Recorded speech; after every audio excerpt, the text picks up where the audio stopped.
Ikaze kuri Ndabaga TV, urubuga rw'ibitekerezo n'amakuru.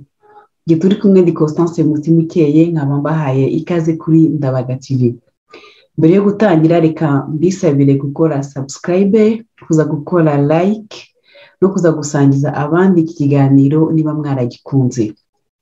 Hari hashize iminsi nakoresha amashusho, uyu munsi ndaje ariko ntabwo ari amakuru cyangwa ikiganiro kiri butinde.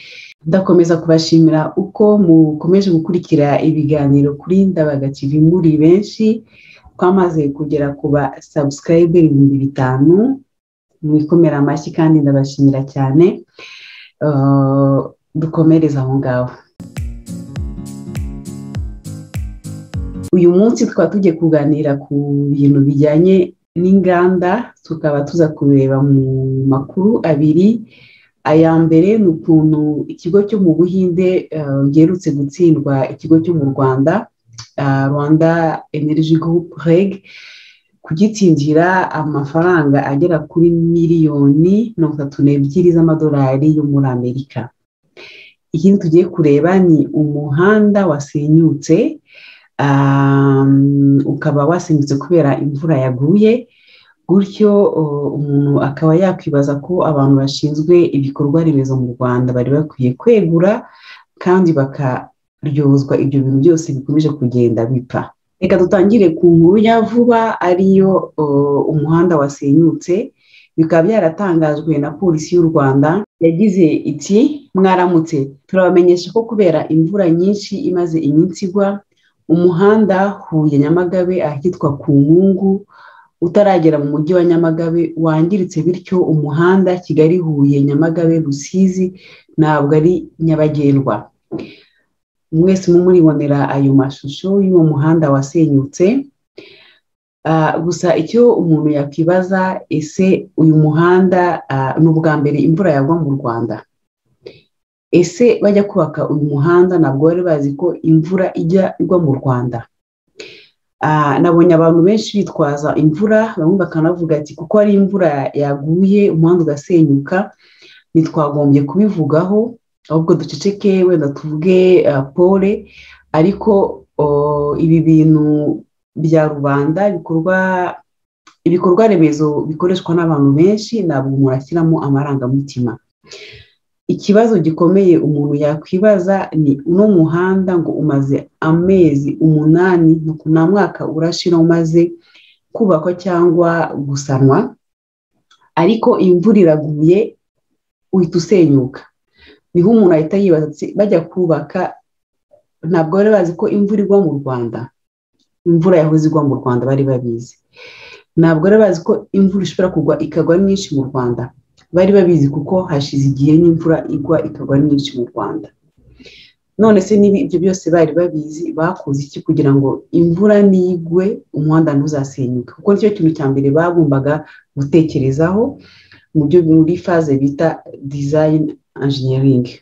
Nicyo kintu cya mbere abantu bakora, wiga igikorwa remezo ugiye kubaka uko kizakora, kandi ntukige mu buryo busanzwe, ahubwo ugafata ibyo umuntu yakita condition extreme. Ni ukuvuga wenda izuba ryavuye ari ryinshi cyane, nta mvura yaguye, imvura yaguye ari nyinshi cyane, umuyaga wakubise ari mwinshi cyane, noneho ukareba niba ibyo bikorwa remezo ugiye kubaka, cyane cyane ko bizakoreshwa n'abantu benshi, niba ibyo bikorwa remezo bitazasenyuka.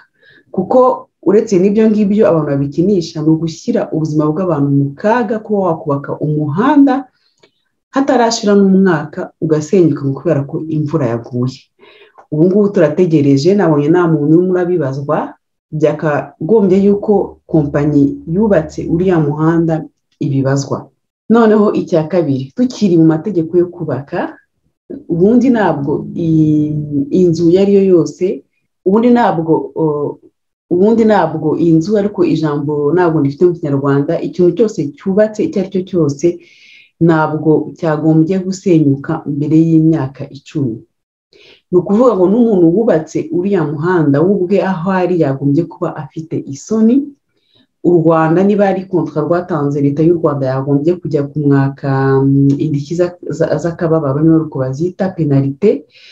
rwagombye kumushyira ku karubanda, kuko niba yuko wakubaka umuhanda cyangwa ikintu cyose cyubatse kigasenyuka mbere y'imyaka 10, kuko uba ugomba kuba byibuze warabishingiye ko bizamara imyaka 10, nyuma y'imyaka 10 bakagenda babisana kugira ngo bizarambe. Ubwo rero ni ibintu bitumvikana, ni ibintu tutagombye guceceka kuko ari imvura yaguye ngo tujye mu marangamutima, ahubwo ni ibintu tugomba guhaguruka none tukabaza, nabyo tukabibaza ati amafaranga yo kubaka uriya muhanda yagiye he? Ese nubatse umuhanda wubatse nabi cyangwa bakoresheje ibikoresho bihendutse bijya bibaho mu Rwanda kugira ngo amafaranga ko bayishyira muri za masosiyete ya FPR, noneho amafaranga bakayafata akajya ku makonti ya FPR mu mahanga, noneho bagaha sosiyete zubaka amafaranga make cyane, noneho zigakoresha ibikoresho biciriritse nabo ubwabo bakaba babizi, ariko bakavuga ati nta kundi twebwe amafaranga tuba twarayafashe, ibyejo bizabara bejo. Njye ndakeka ko icyo kintu cyari gikwiye kwibazwaho, ariko nk'uko bisanzwe dufite intumwa za rubanda z'umutako, dufite guverinoma y'umutako, dufite n'ubutabera bw'umutako, ahubwo ibyo byose bibereyeho gukora, ibyo byose bibereyeho gushyira, ibyo byose bibereyeho gukurikiza amabwiriza y'agatsiko k'abantu bamwe.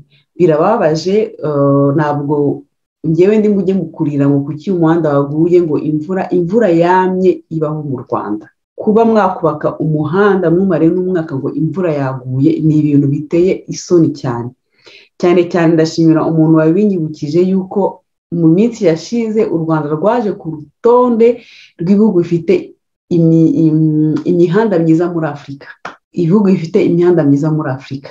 None uwo nyuma y'umwaka ikinyoma cy'imihanda nacyo kise kikubita hasi, niya ubwo ngubwo mwongera mushyira amafaranga muri communication kugira ngo bakomeze kubavuga neza. Ayo mafaranga mushyira muri communication ngo bavuge neza, muyashyire mu bikorwa remezo, kuko niba mugiye ngena nari ku mafoto biragaragara ni nkaho abantu bubatse uriya muhanda bagiye bagacukura umuhanda w'ibitaka bagasigaho kaburimbo kugira ngo umuhanda use nka kaburimbo, ariko ntibakore ibisabwa byose ngo bacukure, ngo bashakishe umuyoboro w'amazi, banateganye ko ayo mazi azaba menshi no ku buryo imvura nigwa ayo mazi agira umuyoboro wayo. Gusa bo baragiye basiga kaburimbo, barangije barafotora bajyana mu mahanga ngo u Rwanda rubatse, u Rwanda ruri mu bihugu bya mbere bifite imihanda myiza. Ikinyoma cyanyu kizajya kikubita hasi, nakubakira ku kinyoma, mwicare mwubake igihugu mucyubake neza. Ese bana bo muri FPR reka mbibarize, ni mujya murambirwa guhora museba imbere y'amahanga n'ukuntu muba mwishushanyije? Ngaho mwafasha abakinnyi nabo muri Brazil, ngaho mwubatse za Convention Center nta muntu uzijyamo, ngaho mugiye gufata Arsenal ngo ijye kubamamaza, nayo iragiye ibya nyuma, kandi iramamaza iki amahoteli atarimo umuntu kubera ko mwayashyize hejuru. Ngaho mugiye kwiyamamaza ngo mwubatse imihanda, imvura iraguye umuhanda urasenyutse. Nta soni koko mugira? Mu gusoza reka dusabe abantu bazi sosiyete yubatse uyu muhanda kuyitubwira kugira ngo byibuze twebwe tuzayibarize cyangwa tuyishyire ku karubanda, kuko njye nashakishije ndayibura, ariko nasanze ari wa muhanda nanone abaturage binubiye ko kuva bawubaka amazi agenda akajya iwabo mu ngo, noneho agasenya inzu zabo. Birababaje, icya kibazo cy'uko abantu bubatse batigeze bashaka uburyo amazi azajya ava ku muhanda akamanuka akagera mu gishanga, nicyo cyongeye kugaruka kigasenya umuhanda, kandi icyo kibazo kirazwi byibuze kuva mu mwaka wa 2018.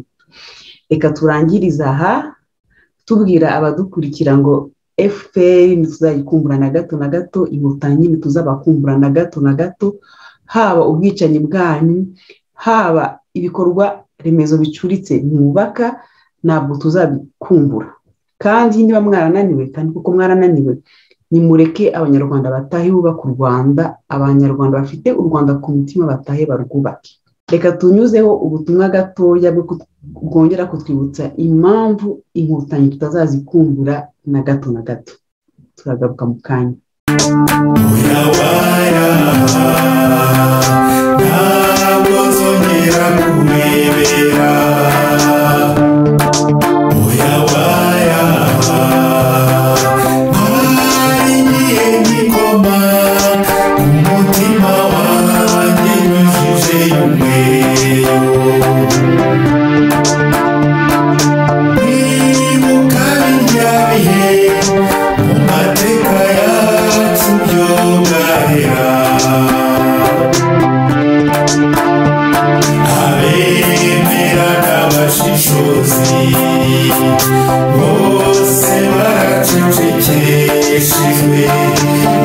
turacyari kumwe kuri Ndabaga TV tugiye kureba inkuru yacu ya kabiri nayo iri ku ruganda ariko ubu ngubu tugiye kureba amasezerano aba mbere yo kubaka inganda izo arizo zose.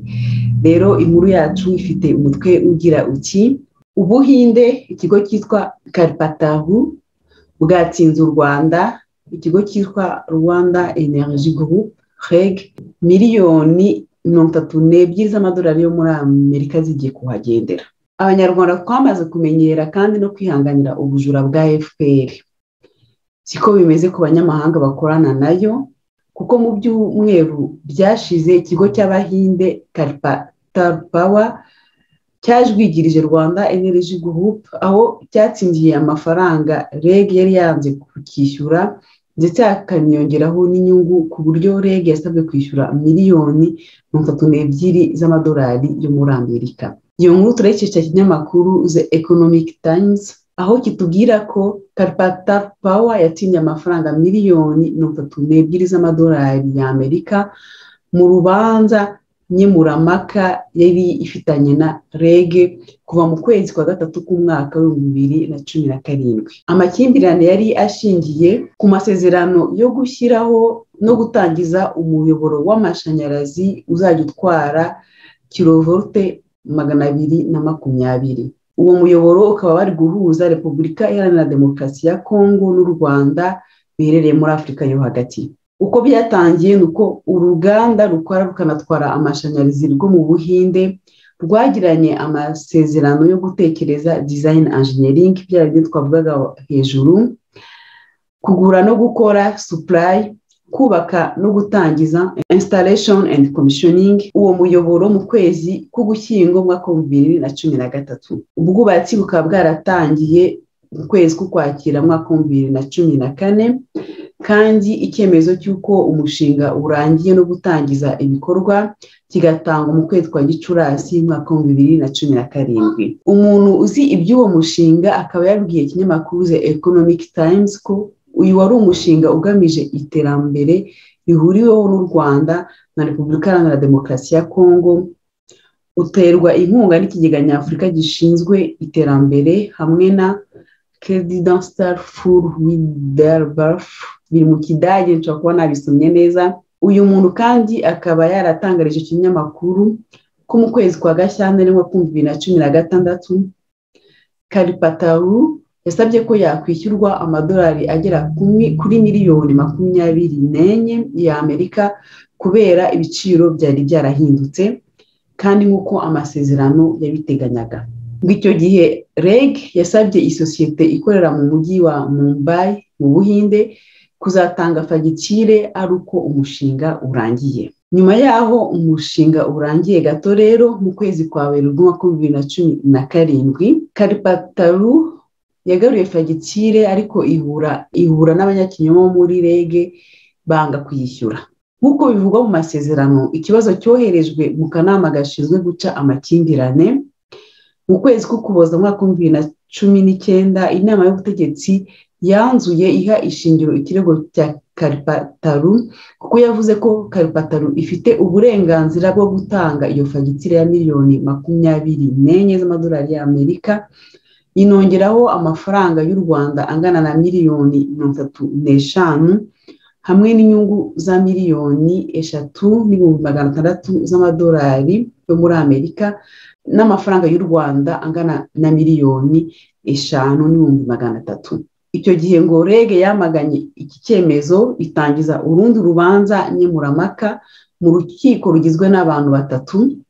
Urwo rukiko rumaze kumva impande zombi rwemeje icyemezo cy'inama y'ubutegetsi ishyigikira Kalpataru.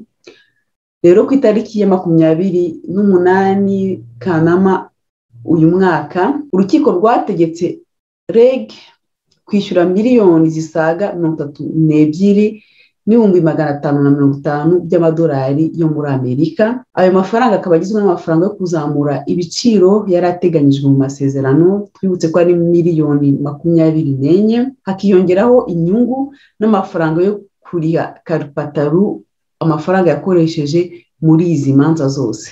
REG ikaba yarasabwe kwishyura amafaranga mu gihe kitarenze ukwezi, bivuze ko niba ari uko byagenze ku itariki ya 22 Nzeri k'uyu mwaka ubu REG yagombye kuba yarishyuye ayo mafaranga. Ikinyamakuru gikomeza kigira ko cyegereye iyo kompanyi yitwa Kalpataru cyangwa kugisubiza kinohereza ubutumwa bwanditse mu buryo bwa email, REG nayo ntiyasubiza. Ahangaha twe nk'abanyarwanda twakibaza ninde uzabazwa ibi bintu, kuko bagombaga kwishyura miliyoni 24 birazamuka bigena muri miliyoni 32 kuko bashatse gukora ubujura ngo bibe izo miliyoni 24. Ninde uzabyishyura?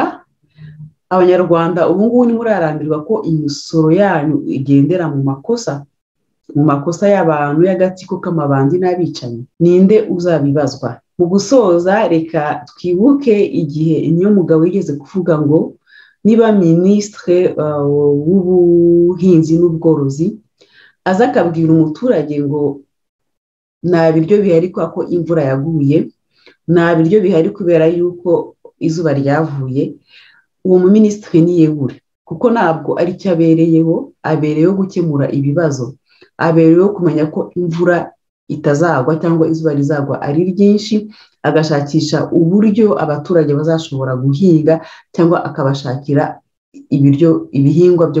ibiryo byo kurya mu gihe batashoboye guhinga. No kuri ibi bikorwa remezo, kuba umuhanda wasenyuka, leta igatangaza ko umuhanda wasenyutse kubera imvura yamye igwa, imvura izahora igwa, ministre ushinzwe ibikorwa remezo yari akwiye kwegura. Kuba umuntu uyoboye REG agiye kwishyura miliyoni 8 atakagombye kwishyura iyo bakurikiza amasezerano bashyizeho umukono, amafaranga akaba azava mu mifuka y'abanyarwanda, kuko cyangwa leta y'u Rwanda izafasha REG kuyishyura cyangwa REG izayavana mu mashanyarazi igurisha. Ni ukuvuga ngo uko byagenda kose azaba mu mifuka y'abanyarwanda. Umuntu uyobora REG yarakwiye nawe kwegura akagenda. Ariko rero mu gihugu cyowe n'agatsiko siko bizagenda. Ubu ngubu baricaye, abari amafaranga barayariye, imyenda barakomeza gufata. Ubwo ngubwo u Rwanda rw'ejo nirwo ruzishyura. Turi ku musozo w'iki kiganiro, ndabashimira. Reka nongere mbibutse gukora subscribe, dore mumaze kurenga abantu 5,000. Please n'abatarabikora ni mubikore, tuzagende tugere ku 10,000 kubera iki umuntu atarota. Mbibutse kuza gukanda like n'umwakoze ikiganiro no kugisangiza bagenzi banyu. Nge twari kumwe ndi Constance Mutimukeye, nkakomeza gushimira abantu bose dufatanya ku gikorwa cya Ndabaga TV. Nubwo ari ngewe ugaragara, ntabwo ndi njyenyine, ndagira ngo mbashimire cyane, mbashimira urugendo tumaze gukora, nshimira Imana yo iturinda ikaduha n'imbaraga, nshimira namwe mwese kuko mutareba ibiganiro byacu twacika n'intege, ariko mukomeje kubireba kandi bizahora bigaruka. Rero nk'uko bisanzwe ndabifuriza kurangwa n'urukundo n'amahoro bituruka ku Mana. Mukunde igihugu cyacu, tugiharanire, kandi ubwo ngubwo naho utaha mu makuru azazayo ndakeka ko azaba ari mu majwi.